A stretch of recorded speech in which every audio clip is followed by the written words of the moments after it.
तो बहुओं का उत्तरदायित्व क्या बनता है? वो अपने सास और ससुर के साथ कैसा व्यवहार करें, ये केवल तुम बता। मैं तो केवल इतना कहूंगा, गुरु पितु मात प्रिय परिवारों फिर उनका सब कर्म देख। गुरु माता पिता और पूरे परिवार का संकट तुम्हारे लौटने मात्र से दूर हो जाएगा, क्योंकि तुम अयोध्या राजघराने की बड़ी बहू हो। बड़ा भार है तुम्हारे ऊपर, बड़ा उत्तरदायित्व है तुम्हारे ऊपर, और जो बहुएं अपने उत्तरदायित्व को नहीं निभा रही हैं, तो हमें लगता है ऐसा घर कभी उत्थान की ओर नहीं जा सकता, उत्थान की ओर नहीं जा सकता। जिस घर में बहुओं के द्वारा सास और ससुर की देखरेख बड़ी अच्छी तरह से की जा रही है, सेवा की जा रही है, तो ऐसा घर साधारण नहीं, ऐसे घर में परमात्मा का वास है। सीता, तो हम ये चाहते हैं, तुम्हारा भला चाहते हैं, सुनो। वो पत्थरों से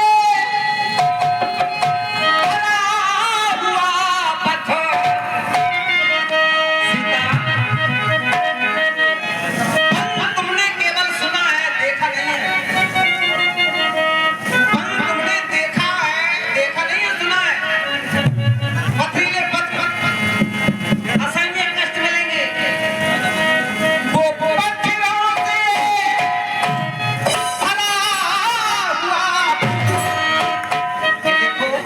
कोमल पद है, बयान पद कैसे चल सकोगी। वहां रथ नहीं होगा, वहां कोई सेवा करने के लिए नहीं होगा। बयान पद कैसे चल सकोगी।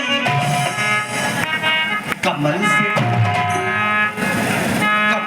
कोमल है जानकी तू, कैसे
राजा का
बात वही की वही है।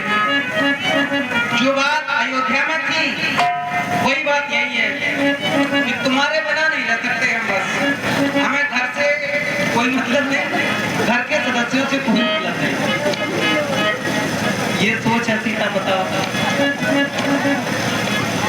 सीता एक बात और तुम्हें याद दिला दें, यद्यपि वर्तमान की भी स्थिति यही है कि पत्नी केवल पत्नी बनी बैठी है, केवल पत्नी, हम तो पत्नी है बस। अरे बहू बनकर तो देखो, बहू बनकर तो देखो कितना आनंद आता है। और मैं नहीं, ये मेरी सासू माँ ने भी कहा है, मेरी सासू माँ ने, जिस समय सीता का विदाई समारोह चल रहा था तो माता सुनैना आई और सीता के कान में कुछ कहने लगी, कान में। तो मैंने सोचा कहीं आता था नहीं, उल्टा सीधा सिखा रही है। अपनी अपनी सोच है, ये मेरे मन में भाव आया। ऐसा तो नहीं है उल्टा सीधा को सिखा रही हो कि जाओ सीता घर का कुछ काम नहीं करता, कुछ काम नहीं करता, किसी की बात को नहीं मानना, भोजन तो बनाना ही नहीं, सासू माँ बनाएगी। मैंने सोचा, लेकिन जब मैंने अपनी सासू माँ सुनैना की बात को सुना मुझे बड़ा अच्छा लगा। उसी क्षण मैंने परमात्मा से प्रार्थना की, हे विधाता यदि सास मिले तो हमारी जैसे। माता सुनैना ने कहा, सीता याद रखना, मैं जो कह रही हूँ उस बात को जीवन पर्यंत न भूलना। अब तुम बेटी नहीं, अब किसी घर की बहू बन गई हो, और बहू का उत्तरदायित्व क्या होता है मैं बता रही हूँ। सास ससुर गुरु सेवा करिहु, पति रुख लख आयस अंतर। सीता सबसे पहले सास की सेवा करना, फिर ससुर की सेवा करना, फिर भगवान की सेवा जरूर करना, क्योंकि वो हमारी यहाँ की रीति शायद जान गई हो, हमारी यहाँ की रीति नहीं है। मैंने किया क्या, रात काल उठ के रघुनाथा मां पिता फिर यही क्रम हमारे घर का है। तो यही क्रम मेरी सासू माँ ने सीता से बताया, सास ससुर गुरु सेवा करिहु, बाद में पति की सेवा बिल्कुल नहीं करना। हाँ मैं बढ़िया चक्कर में, और क्या मैं तो कह रहा हूँ कोई पत्नी ना करें, सास सबकी सेवा करें। यदि घर में सास और ससुर जैसे देवता है तो सारे व्रत बेकार, सारी पूजा बेकार, सारे उपवास बेकार, यदि सास और ससुर की सेवा नहीं की जाए। पति रुख लख आयस अंतर। हाँ मैंने भी कहा, पति चाहता क्या है, पति का रुख क्या है, वैसा कार्य करना। सीता पति का रुख ही नहीं, पति को स्पष्ट कहना है, रुख नहीं स्पष्ट कहना है। आपन मोर नीत जो चाहूं तो वचन हमार मान कर। मेरा रुख जानने की जरूरत नहीं है, मैं स्पष्ट कह रहा हूं कि अपना भला और हमारा भला चाहती हो, अयोध्या में रहो, हमारे वचनों को मानो। सीता छोटी सी बात